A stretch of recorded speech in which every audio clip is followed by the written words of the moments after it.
Hello,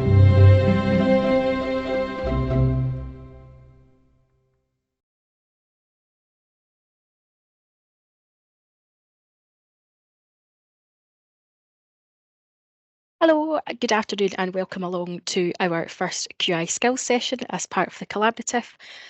My name's Claire, I'm one of the improvement advisors working in the team and I will be delivering your session today. What we're having a look at is process mapping. So we'll have a quick overview of the tool. I'll take you through some examples of how we've had the tool used in some of our previous programmes in the Primary Care Access programme, and then there will be time at the end for Q&A. So if we can move on to the next slide, please. So yep, just quick bit of housekeeping. Please feel free to pop things into the chat and we will pick things up from there. As we're recording this session and it's going to be available as a resource on our website, cameras and mics have been disabled. So the chat box is not going to be visible during the recording, but we can use it for any questions and they'll be answered anonymously at the end. So I won't stop during the presentation to pick up any questions that come through the chat in case some slides that come on next will answer the questions for you, but we will come to all your Q&A at the end. So I will take control of the slides now, Melissa, thank you. So quick bit of background for what we're doing in the collaborative with these QI sessions, that they're part of the wider collaborative activities and they contribute to our learning system for the collaborative. We've developed these to support people in the collaborative to be able to understand how to use QI tools in a primary care setting, particularly those looking at primary care access, pharmacotherapy teams and CTAC teams. So we're sharing practical applications of the QI tools, as I said, drawing on our learning from previous primary care access programmes. So we're going to start off with a quick poll just to check out what your sort of level of knowledge or understanding of process mapping is. It doesn't matter where it sits, but it would just be helpful for us to know where it is just now, and then we're going to repeat this poll at the end to see whether any of you feel that you know a little bit more than you did when you started. So if you can just fill in that poll for us just now, that would be fabulous.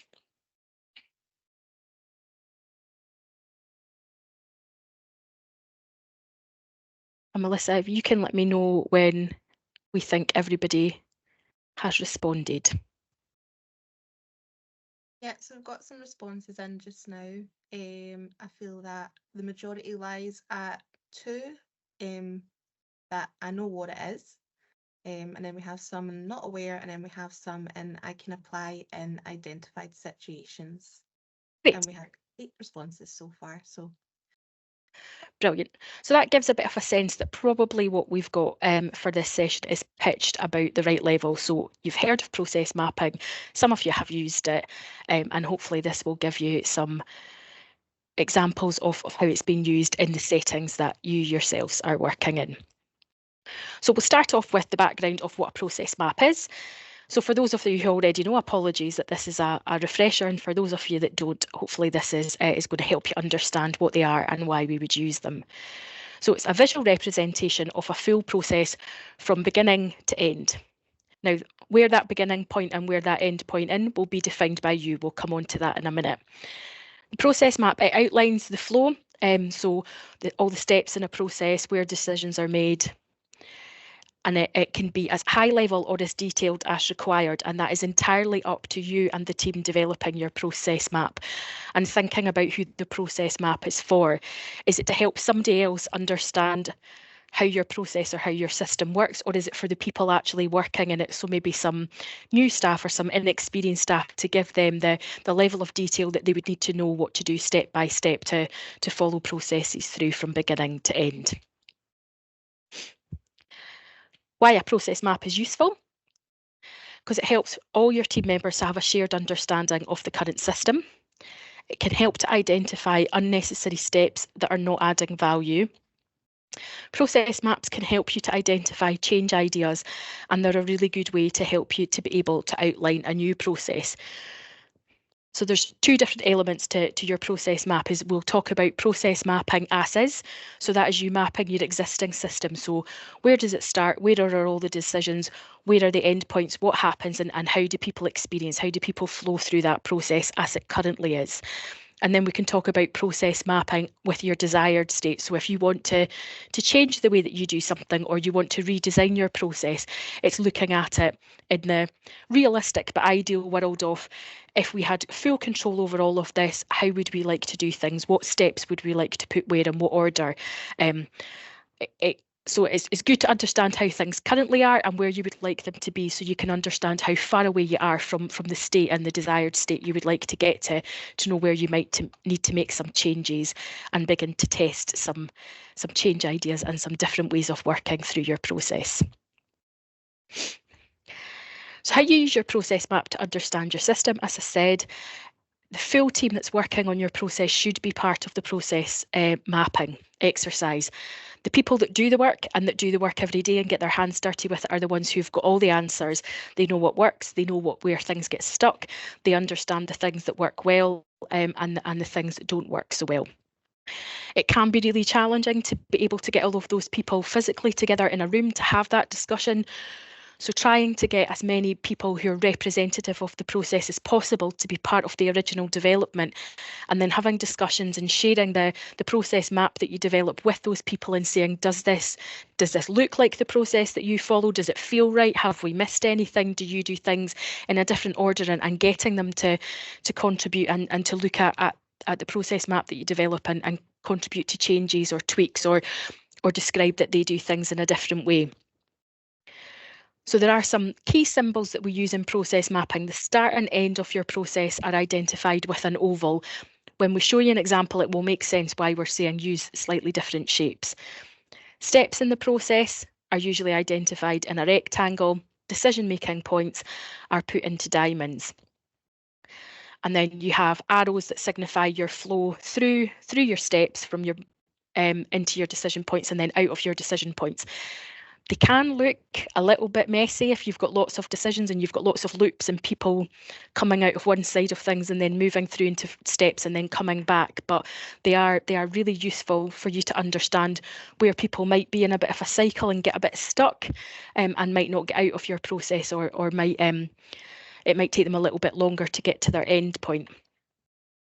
So once you've got your process map sketched out, and you've had that discussion with the team and you've shared it with them and you've got your contribution and everybody feels that it's reflective of either how you want to do things or how you currently do things, it's by analysing it and having a look at where you might have steps or decisions that don't add value, where you can either remove or change those, where you might have steps in an order that don't necessarily make sense, or where you might be enforcing that people do things in a certain order and actually it doesn't really matter if there's 3 steps that happen in a very specific order, or if point A and point D are the same, that the B and C in the middle doesn't really make any difference. So once you see it all mapped out, there will be things where it might jump out at you that there's areas that you want to investigate further or changes that you want to make. So on to showing you a process map. This is one of the maps that one of our previous teams in the Primary Care Access programme put together. So as you can see, there's quite a lot in it. Our start and our end points are in these green ovals. You can see that there's multiple endpoints in a process, so not everybody will go through the full thing. People will reach an endpoint at various different stages. There's lots of decisions being made in this process, so the key thing to understand when you've got a decision is you've always got a yes or a no option. So you need to make sure that when you're following your yes and your no option, that everything concludes in it and it leads you back in, and that you don't have somebody left hanging partway through the process and you don't know where they go next and they don't get through to an end point. This is a relatively detailed process map because it was for the team actually working with this process of when a patient calls in, about understanding when they can be signposted, where they can go to an ANP, or where they might need to go to a GP appointment. So various different phases and lots of different decisions being made. So this gives you a bit of an example, and you can maybe see what I mean about it. It can feel a little bit messy when you've got arrows that are not directly just moving you from right to left or left to right, and you're going round in loops. So that's an example of a relatively detailed process map. They can be much simpler than this if they're required just to give somebody a sense of what you do and they only need a really high level overview of your process. They would maybe only want to know what the start and the end point is and some key decisions along the way. They maybe wouldn't want the granular level of detail. There's no right or wrong with process maps. It's what fits for you and what your team needs. So that takes us our quick rush through process maps and an overview and how we've used them and an example. And then what we'll do is I will stop sharing the slides just now so I can see the chat and I can come to any questions that are being asked.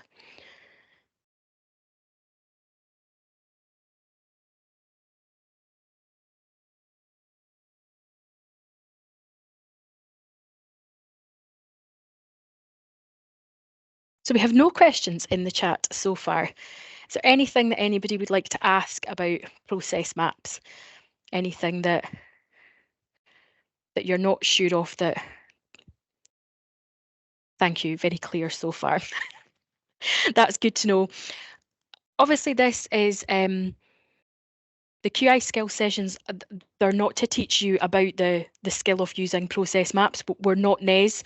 So if you're looking for much more detail about process maps and some of the theory of it, then the QI modules on NES via TURAS are the best place to go. If you're looking for the theory of QI and much more detail around the background, this is literally just a quick trot through the tools and more of a kind of context setting of how people have used them in primary care settings. If you'd like to know a little bit more about what some people have done, please get in touch with us and we'll have some various tools that we would be able to share with you to show us examples in addition to the one that's already there. Just check.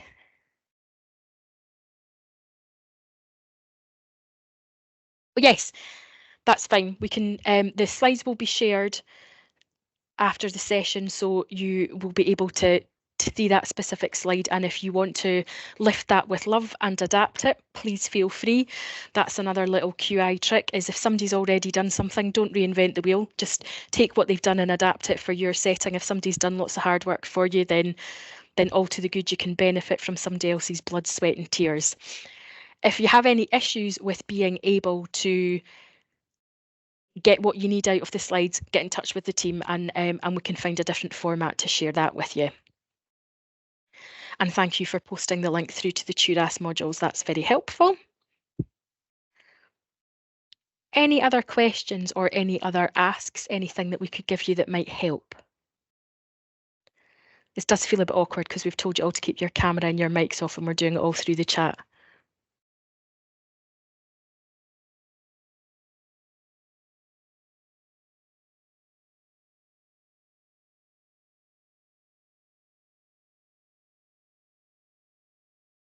I've counted to the magic 10, which is what we're advised to do when you ask a question, is be quiet and give people a chance to answer.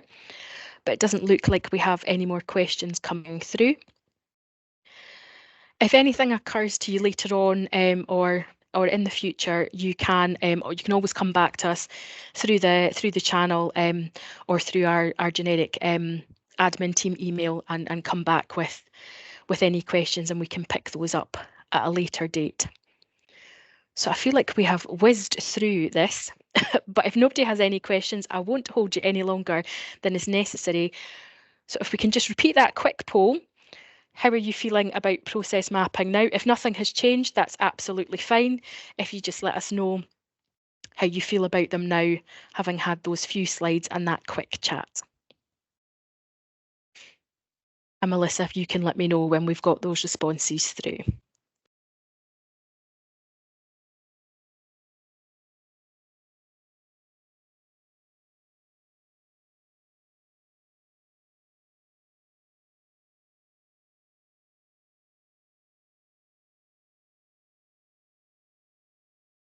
In fact, looking at the poll, there's two elements of it now. So we're asking you if you can rate your knowledge and if you have got any key reflections or any key takeaways from what we've just covered really quickly. If you could pop those in, that would be really helpful for us to know as well. So the responses coming through, we've got a lot more 4s and 5s and even a couple 6s. So that's very useful to know.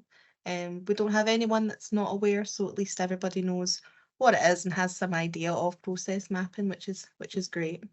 Brilliant. So we've not just wasted 20 minutes, everybody's learned something then. Yeah. That's good to know. And then key takeaways, we've got better understanding, map will be helpful, and yeah, a bit more confidence and a lot more team involvement. And it was good for some people as they had a reminder of the tool. So that's the sort of takeaways from today's session and that poll there. Brilliant. Thank you very much. And another question's popped in. Thank you for that. There are a couple of different software programs that we use within Healthcare Improvement Scotland when we're doing process maps. We've started to use Miro or Miro, people pronounce it both ways, as a package to make our process maps look pretty. Visio is another one that's been used. If you've got access to those and you're familiar with them, then they're wonderful. I would say by default, PowerPoint or even a Word document, you know, if you don't have access to particular software or you find them clunky to use, the other thing with process maps is that sometimes it's better to not have them too pretty and too formalised, because if you want to be moving things about and changing things and reordering things, your good old post-it notes and a bit of wallpaper or a blank wall are always your friend while you're developing them. But when you've nailed them down and you've decided that is your process, then it is always nice to put them into a software program that makes them look pretty and formalized, and then if you're somebody like me, you can color code all the different bits as well. You can get carried away with your process maps, as I often do. So not seeing any other questions pop in, but as I said, please get in touch with the team if there's anything that comes up for you afterwards or anything throughout the collaborative that you want to know about, and we can come back and pick up questions then. So the slides and links will be posted after the session, so watch out for those coming, and hopefully we will see you at a QI session again in the future.